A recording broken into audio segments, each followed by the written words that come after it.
تین غلطیاں کرو گے آپ عبارت کا ترجمہ نہیں کر سکتے. ان تین غلطیوں کی اصلاح کر لو گے آپ کی عبارت کا ترجمہ آپ کو کرنا آ جائے گا. بسم اللہ الرحمن الرحیم نحمدہ و نصلی علی رسول الکریم اما بعد فاعوذ باللہ من الشیطان الرجیم بسم اللہ الرحمن الرحیم.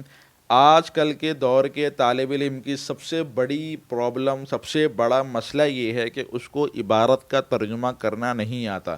بھلے وہ ثانیہ کا ہو، ثالثہ کا ہو، رابعہ کا ہو، خامسہ کا ہو، سادسہ کا ہو، کہیں کا بھی ہو، اس کو عبارت کا ترجمہ کرنا نہیں آتا، اور یہی اس کے ساتھ سب سے بڑا مسئلہ ہے. اور اس مسئلے کا حل اس کو نہیں معلوم. تین بڑی غلطیاں ہیں جن کی وجہ سے عبارت کا ترجمہ جو ہے وہ بندہ نہیں کر سکتا. اگر یہ غلطیاں کرے گا عبارت کا ترجمہ نہیں کر سکتا. اس طرح اور بھی مسائل ہیں. آج جمعے کا دن ہے نا، آج یہ مسئلہ لے آپ کے سامنے.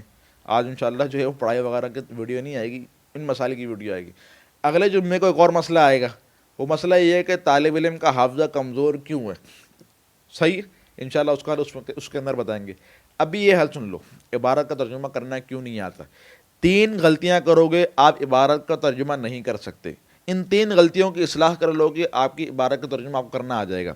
سب سے پہلی اور سب سے بڑی غلطی یہ ہے کہ ہمارے سامنے جب کوئی عبارت کے اندر نیا لفظ آتا ہے، مثال کے طور پہ آپ علم الصیغہ پڑھ رہے ہو، آپ کے سامنے کوئی نیا لفظ آ گیا، ینبغی آ گیا، یا پھر آپ کے سامنے مستخرج وغیرہ اس طرح کے الفاظ آ گئے جو آپ کے لیے نئے ہیں، پہلی مرتبہ ہیں، لیکن یہ آگے کی کتابوں کے اندر بار بار آتے رہیں گے، تو آپ نے اگر پہلی مرتبہ یاد نہیں کرا تو آپ کو دوبارہ مشکل ہوگی.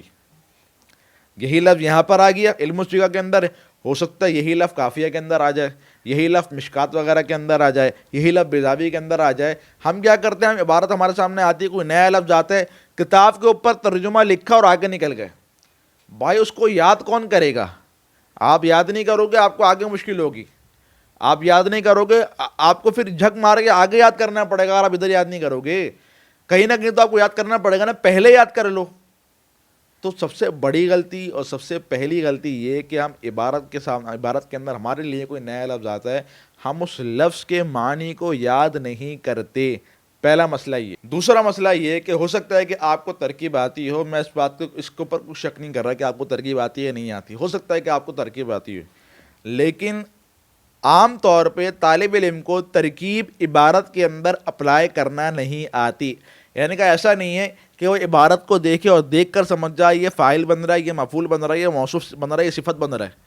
اگر پہچان بھی جاتا ہے اس کے بعد بھی اس کو فاعل کا ترجمہ کرنے کے اندر مشکل ہوتی ہے، مفعول کا ترجمہ کرنے کے اندر مشکل ہوتی ہے. یعنی کہ اس کو ترکیب تو آتی ہے لیکن ترکیب عبارت کے اندر صحیح سے اپلائی کرنا نہیں آتی، یا پھر ترکیب کے مطابق ترجمہ کرنا نہیں آتا. دو باتیں ہیں، ترکیب اپلائی کرنا، دیکھ کر بندہ پہچانتا ہے یار یہ نکرہ کے بعد تکرار آ رہا ہے، موصوف صفت بن رہا ہے، یہ پہلے معرفہ آ رہا ہے، دوسرا نکرہ آ رہا ہے، یہ مبتدا خبر بن رہا ہے. دیکھ کر بندہ پہچان جائے، ایک مسئلہ یہ آتا ہے. صحیح. دوسرا مسئلہ یہ آتا ہے کہ پہچان کی اب عبارت کا ترجمہ ترکیب کے مطابق کرنا ہے، اب بندہ عبارت کا ترجمہ ترکیب کے مطابق نہیں کرتا. تو دوسرا مسئلہ ترکیب سیکھنا نہیں ہے.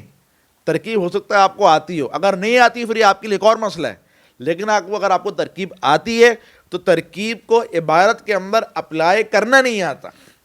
اب سوال یہ ہے کہ بھائی اس کو اپلائی کرنا کس طرح سیکھے. چلو ہمیں اپلائی کرنا نہیں، اب سیکھے کس طرح. بھائی آپ ترکیب کو پہلے اچھی طرح سیکھ لیا آپ نے، پھر آپ اس ترکیب کی مشق کرتے رہو، بار بار مشق کرتے رہو. شرم یا تعمیل طریقے سے پڑھ لو. قرآن کریم کی تفسیر جو اماں پارے کی آپ کو پڑھائی جاتی ہے وہ آپ طریقے سے پڑھ لو، انشاءاللہ آپ کو جو ہے وہ اس کے اندر مشکل پیش نہیں آئے گی. ترکیب آپ صحیح طریقے سے سیکھ لو اور اس کے مطابق آپ ترجمہ کرو، ترکیب کے مطابق ترجمہ کرو. موصوف صفت کا ترجمہ الگ ہوتا ہے، مبتدا خبر کا ترجمہ الگ ہوتا ہے، فاعل مفعول کا ترجمہ الگ ہوتا ہے، مفعول فی کا ترجمہ الگ ہوتا ہے. تو ترکیب کے مطابق ترجمہ کرنا سیکھو.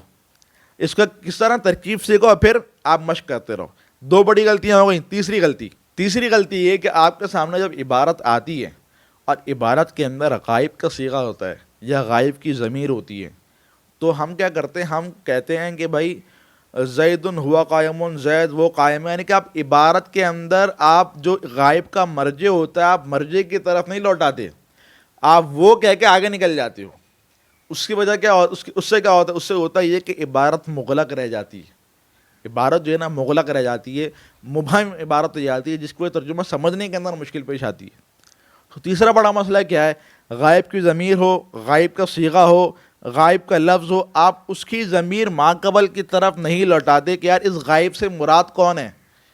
اگر آپ کو یہ معلوم ہو جائے کہ غائب سے مراد کون ہے تو آدھی آپ کے ترجمے کے اندر عبارت مغلق رہ جاتی ہے، جو پیچیدہ عبارت ہو جاتی ہے وہ آپ کی عبارت پیچیدہ ہونا ختم ہو جائے، آسان ترجمہ آپ کے سامنے نکل کر باہر آ جائے۔